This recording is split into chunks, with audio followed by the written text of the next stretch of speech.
Hello, hello, hello. How are you? It's me. I'm back to annoy you all with my presence. This is one of my favorite shirts. I have a lot of autism awareness shirts. Look at my muscles. Ah! I believe in the Second Amendment, but you never know. What if you got to give a good old clock? Been getting up there on my boxing. Can't do kickboxing, but I can do. And let me tell you, I think it's a great stress reliever because when you have a lot of stuff going on in your life, you need to find outlets. And as I've shared with you guys many times, that this has always been something that I've enjoyed doing.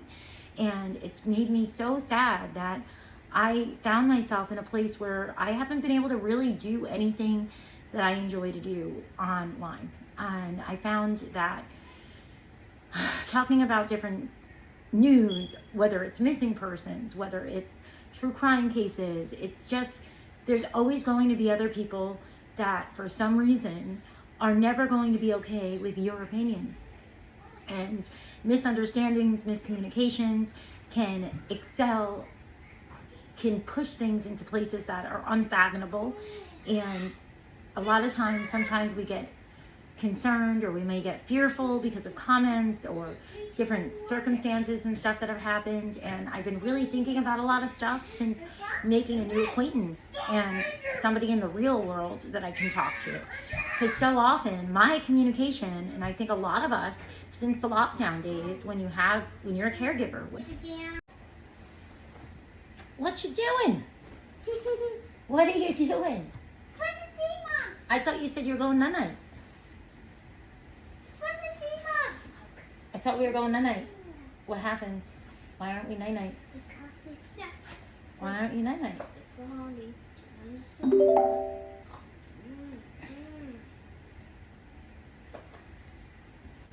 I'll be back. Gotta get her back to bed. So I've been really thinking about that and really grateful to kind of think outside the box for myself and try to see how can I apply this in my personal life. And there's a lot that I really took from talking to her and making a new acquaintance. And I realized that, a lot of us are struggling.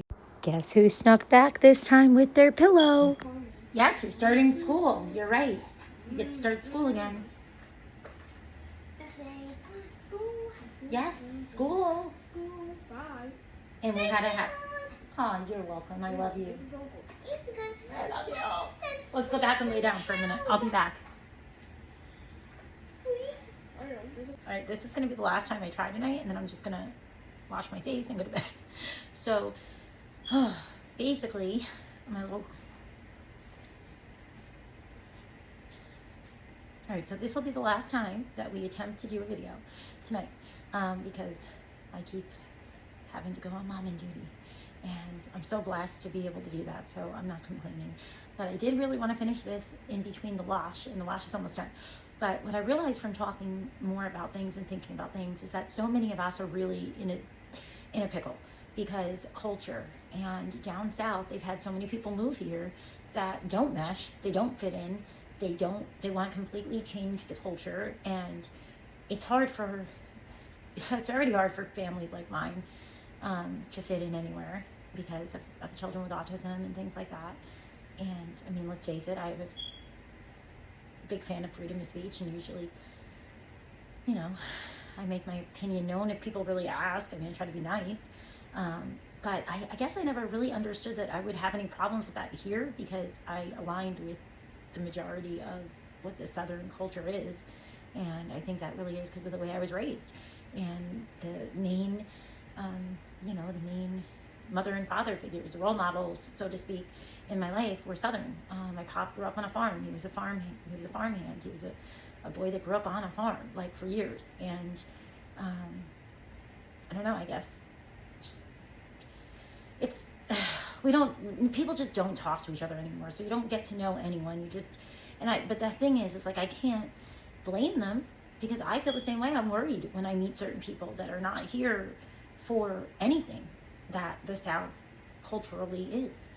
And I don't want them to ruin anything either. But then when I realize that some of it has just gone on for so many years and for so long, and I guess I kind of grieved the country, but at the same time, love the fact that I'm American and I was able to move my kids. Um, the North isn't home for us. And I'm not going to, I don't want my family to have a totally different life than I had growing up. And that's the reality. We don't have the same hometowns. I mean, I used to know everyone. I used to walk to grandma's house. Like, we could go to the store and pick up smokes for our, for our parents and stuff as kids with a note or a phone call. Everybody knew everyone. We couldn't get away with anything. You would be scooped up by your underarm and brought right back to your parents. Like, that's the hometown I grew up in was amazing. The Point was awesome. It was an awesome little town. It still is a beautiful, amazing little town, but it is not the same when it comes to growing up in it. And I know a lot of people have tried to stay. Some people were able to because they inherited properties and they were able to afford to stay. But a lot of us, it's not even about whether you could buy a home there, because we looked into buying homes, and yeah, they were teeny tiny homes comparative to other houses because of the cost of what they've done to the area. But I don't want that for my children. We didn't take the COVID jab. My children and I, my partner, none of us did that. We're not going to.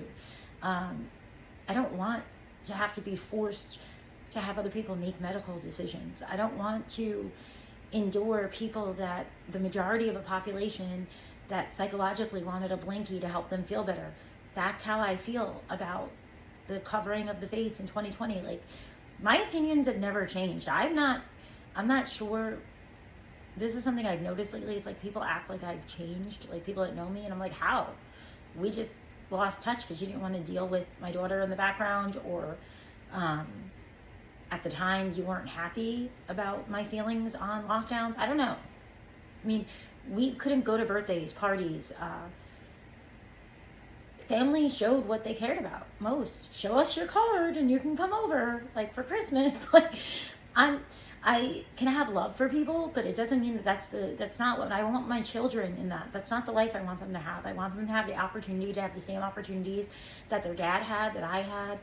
You know, he grew up in the woods. He grew up fishing. He loves to climb trees. He does it for a living because he loves it. Like, working on cars, you know, our pastimes were like, they just don't fit. It's not the same anymore.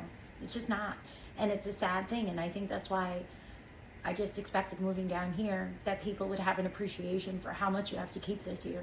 It could be gone so fast. I watched it. I grew up. I saw everything change. I saw how it changed. I know what changed it. And it's up to us. Like, you need to be where you want to be for so many reasons. And I put so many thousands of hours of my life into studying and learning how to prepare, and that's why at the end of the day I just had to give it to God.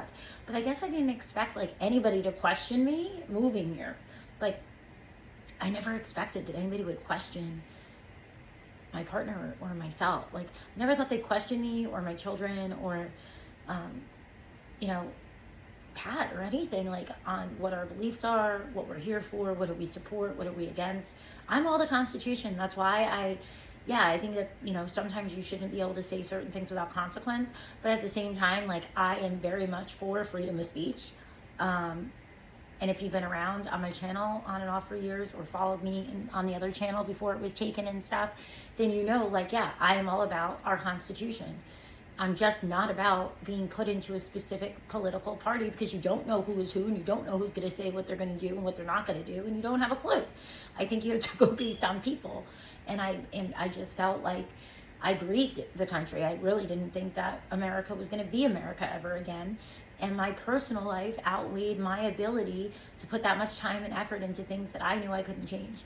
And I guess coming down here, I never expected that I would have to be worried about talking about my opinion or be questioned about what I feel, because I think everybody has the right to do what you want to do. I think we should all be able to make our own choices, our own decisions, as long as it's not going to mess somebody else up, you know.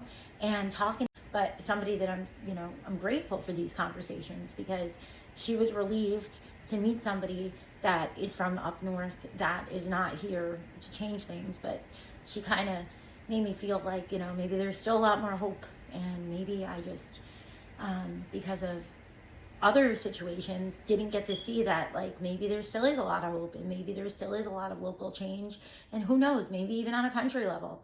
But I do also understand that you can't change people, and we shouldn't be. We shouldn't, nobody should do things that will change down here. Nobody should do things that will change anything in like New York and different parts, as long as it's within the Constitution, because we're all very different in America. But I've always believed that when it comes down to it, we're Americans. We're going to be together. We're going to stick together. We're going to put each other first. And I felt that when it came to our children, our most vulnerable, getting rid of predators, not allowing our children to be victimized. But I also think that while in America you work hard and you have to be self-made, that it doesn't happen without your family, without your village, without your Duck Dynasty type of thing. You know, I've always explained that over the years. It took the family to build a dynasty. So if everybody in your life is on 5 million different pages and a whole bunch of people want you to show your Jabberoonie card in order to even have you over for a holiday, and we're talking like immediate family and stuff, you're not going to consider them the same, right? You can have love for them, but they're just not your people, and that's okay. Because what I've learned with having children with severe autism is you don't really have many people. The village is very small, and it usually consists of just you and hopefully a grandma or grandpa or, you know, dad, you know, I don't know, but it is what it is. So I just figured I would just share that. And we were talking about different things like that used to unite everybody. And I told her, you know, one of the passions I really had was talking about different cases and discussing different, you know, different dynamics within, you know, cases, whether it's the missing persons cases, and why I felt like it. And it's never entertaining at all. But I think what it is that sometimes it's you want to see justice prevail. Sometimes it's because you have had something happen in your own life, like I went through things years ago, and you might have family members. I know people that have lost their lives, or you may like to just study people and try to understand like what makes people so. Okay, so to round up my discussion is that she really gave me another little glimmer of hope and reminder that I have to be more understanding with what's going on and why people may not be as receptive to some of us, because they don't know your real intentions with moving here. And I don't blame them. And I think in time, the more people get to know you and the more, you know, you become a part of the community and you don't try to change things and things like that, it makes a big difference. So that'll be good. And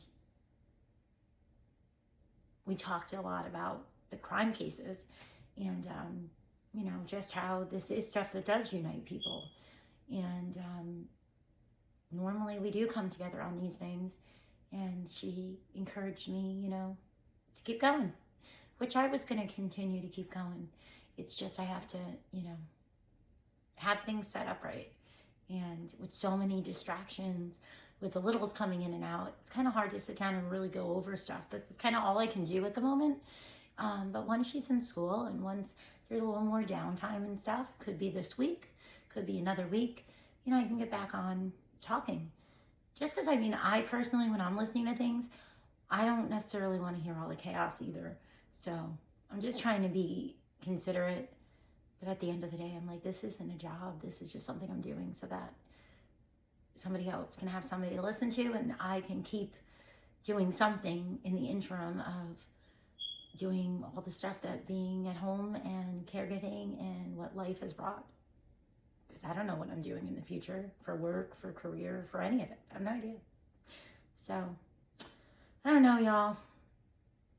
I don't know. I joke and say it's a midlife crisis, but in reality, it's not. It's just life. We all go through these things. Some people have focused on careers, and some of us have, even if we want to focus on a career and stuff, our families come first. And I just can't imagine other people taking care of my kids, because at different points in time when your children are little, and even when they get older, when they have special needs, it's just not the same. And it's hard to trust people. It's really hard to trust people with your kids. Oh, here she comes again. Guess what? Guess who's coming down the hall? Guess who's coming? You know who's coming down the hallway. Alrighty. See, maybe tomorrow? I don't know. Oh. vehicle. 2,000 years later. Any recommendations? Because I'm getting a used car. I don't want to worry about a car note or a high car note, and I don't want brand new. I don't want electric thingamabobs and doodads and all that. I want a gear shift. If there's an emergency, I could do neutral, and there's an e-brake, because it's scary, like freaky stuff. So I just think of like the 80s and 90s and the 911 call show. Remember that show? I think it messed us up. I think we have sometimes fears that may seem a little irrational until you're in a situation where you're like, whoa, what's happening? Why is this happening? And then sometimes those things can come in handy. But anyway, let me know in the comments if you have any suggestions on vehicles like that, and how y'all doing? What are y'all doing with everything going on in the world? How are you staying sane, present, but also doing what you got to do? Like, you can't check out. I mean, you have to speak up. And I think, you know, this country really needs us to kind of really start coming together and getting rid of all this stuff that is like totally against it. I don't know if anybody's ever going to stop watching music videos and all the TV shows and all the movies and actually check in and touch base with what's going on for our kids, for our future generations. Like, do you really know what's happening right now? Because I don't think a lot of people really do. I don't think they've been paying attention for a long time, which is why I think MySpace coming back might be good. Like, just let's go. Like, bring it on. Put your top 8 up there, and then everybody will know what your top 8 is, and let's just peel the Band-Aid off quicker, I feel like, in society, and let's just find our people faster. I don't know. It's just a lot. Ugh. Anyway, talk to y'all soon. Much love.